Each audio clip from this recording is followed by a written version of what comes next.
ada sebuah buku yang pernah bikin gue sangat penasaran. Kenapa? Karena setiap kali gue ke Gramedia, buku ini selalu ada di list top 10 bestseller di toko buku Gramedia manapun. Atau minimal dia ditaruh di section bestseller. Sehingga gua memutuskan untuk membelinya karena penasaran banget.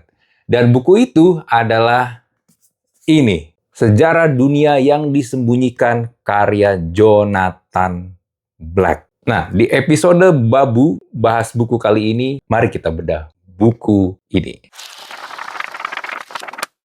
Sebelum lanjut, kalau lu ingin mendapatkan buku ini, gue sudah taruh linknya di bagian produk, ada di sebelah kiri layar lu. Dan jangan lupa juga membeli buku yang gue tulis, Generasi Zombie. Linknya juga sudah gue taruh di situ. Oke, kita mulai bahas buku ini. Buku ini tebal. Lu lihat sendiri nih. Ini bukunya tebel loh. Ada total halamannya sampai ke catatan sumber. Total halamannya itu ada 620 halaman. Gue sendiri membeli buku ini cetakan yang ke-30 Desember 2022. Diterbitkan pertama kali versi Indonesia itu cetakan pertamanya Mei 2015. Gokil ini buku. Kalau yang versi originalnya ini tahun 2007. Nah, buku ini gue bisa bilang laris, tapi memang secara isi, ini isinya berat.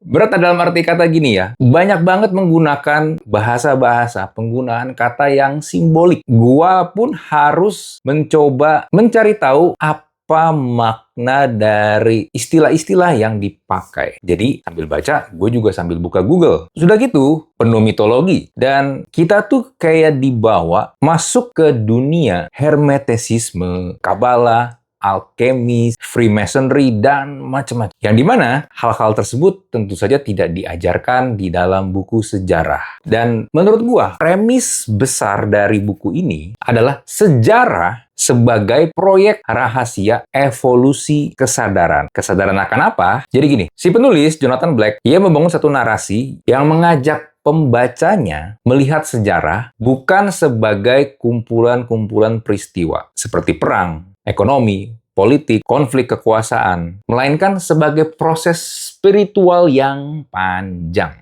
Kerangkanya kurang lebih begini ya, ini gue coba rangkum. Pertama, manusia dulunya memiliki kesadaran spiritual yang lebih tinggi, bahkan ke hal-hal yang mistis. Lalu yang kedua, kita manusia jatuh ke dalam dunia materi. Nah, sepanjang sejarah, ada kelompok yang menjaga pengetahuan rahasia tersebut, yang dituangkan dalam simbol-simbol agama, mitos, dan ritual-ritual yang menyimpan kode-kode tersembunyi. Lalu juga ada tokoh-tokoh besar dunia yang terhubung oleh jalur pengetahuan ini. Dan menurut Jonathan Black, peradaban ini sedang bergerak menuju kesadaran tersebut. Kesadaran bahwa manusia memiliki kesadaran spiritual yang lebih tinggi. Kedengarannya epik, tapi memang itu tujuan dari buku ini. Karena narasi ini memberi kita nih, sebagai pembaca, bahwa dunia ini sebenarnya tidak kacau, punya arah, ada benang merahnya, dan semua itu punya makna. Bahkan kalau ada tragedi atau kekacauan besar, ini bagian dari grand design tersebut. Nah, sekali lagi, buku ini memberikan rasa tersebut. Gue mau bahas ada beberapa bab yang menurut gue seru dan menarik. Kenapa gue pakai kata seru? Ya karena seperti sedang membaca sebuah cerita fiksi. Oke? Bab pertama, ini judulnya adalah Awal Mula. Di bab ini, Jonathan Black menggambarkan alam semesta itu sebagai refleksi kesadaran ilahi. Dunia materi, dunia yang kita kenal sekarang ini hanyalah bayangan. Tapi metafora ini disampaikan dengan keseriusan yang historis. Lalu bab berikutnya, bab 3. Tentang Taman Eden. Kisah Adam dan Hawa dibaca sebagai kesadaran manusia yang turun dari kondisi spiritual ke dunia material. Dosa bukan sekedar pelanggaran, melainkan tahap perkembangan manusia. Nah, interpretasi ini menurut gue ya, seakan-akan ingin mengubah cerita lama atau cerita yang selama ini kita kenal tentang Taman Eden, Adam dan Hawa, menjadi sebuah simbol psikologis. Lalu ada bab 4, Lucifer, cahaya dunia. Ngeri kan judulnya. Ini memang provokatif. Lucifer di sini diposisikan sebagai simbol pencarian pengetahuan, bukan figur jahat, bukan iblis. Nah, di bab ini, gue merasa Jonathan Black ini berani sekali ya dia menulis. Berani menantang pengetahuan, kepercayaan yang mainstream. Jadi, seakan-akan kita tuh dikasih point of view yang baru. Dan manusia, menariknya, suka diberikan point of view baru yang diberikan narasi sebagai sebuah rahasia. Dan bab-bab lain yang menurut gue lu coba baca sendiri deh. Ada tentang tirani pendeta, ada zaman Islam, ada iblis Templar yang bijaksana, ada okultisme Katolik, ada revolusi mistis seksual, Illuminati dan kebangkitan irasionalitas. Total ada 28 bab. Nah, kembali ke pertanyaan, kenapa buku ini begitu memikat? Sering banget masuk top 10 bestseller di Gramedia. Menurut gua, satu hal yang bisa didapatkan kalau orang membaca buku ini dengan serius adalah kita mendapatkan rasa superioritas. Superior karena kita seakan-akan diberikan informasi-informasi yang eksklusif, yang tidak beredar banyak di media-media mainstream. Bukan pengetahuan yang umum. Jadi seakan-akan nih ya, kita bisa mengklaim gue tahu sesuatu yang orang banyak nggak tahu. Nah, perasaan superioritas dan eksklusivitas itu akhirnya menjadi adiktif. Makanya ada orang-orang yang suka dengan teori-teori konspirasi, bahkan menjiwainya. Saat seseorang merasa punya akses ke kebenaran yang tersembunyi tersebut, dia mengalami 3 hal. Pertama, dia merasa dunia itu lebih terstruktur untuk dirinya.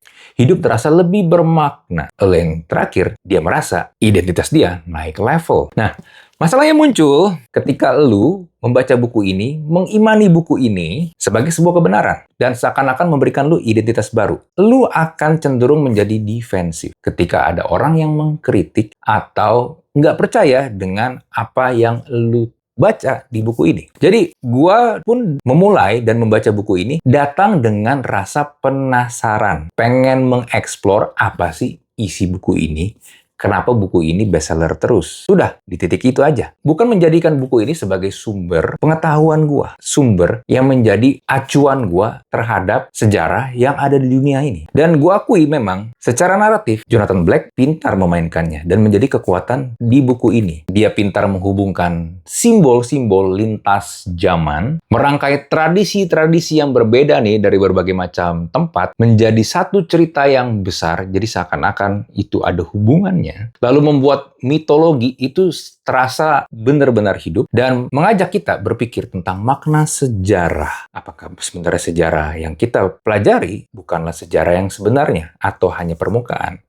Ada sejarah yang sebenarnya di balik semua itu. Jadi, sekali lagi ya, kalau buat gua, buku ini memperkaya imajinasi gua. Sebagai eksplorasi, buku ini memang bagus. Tapi bukan berarti buku ini tidak ada kelemahan. Kelemahannya juga ada. Bahkan menurut gua banyak. Secara metodologi sejarah, buku ini lemah. Banyak klaim-klaim di buku ini sulit diverifikasi. Terlalu mengandalkan interpretasi simbolik. Dan menggabungkan fakta dengan spekulasi. Tapi ya itu, menurut gua garisnya itu nggak tegas. Kalau sejarah akademik itu bekerjanya dengan arsip, dokumen, konteks sosial, ekonomi, politik, buku ini enggak. Buku ini menurut gue lebih sering bergeraknya tuh di wilayah asosiasi dan resonansi makna. Resonansi itu memang indah kalau dibayangkan.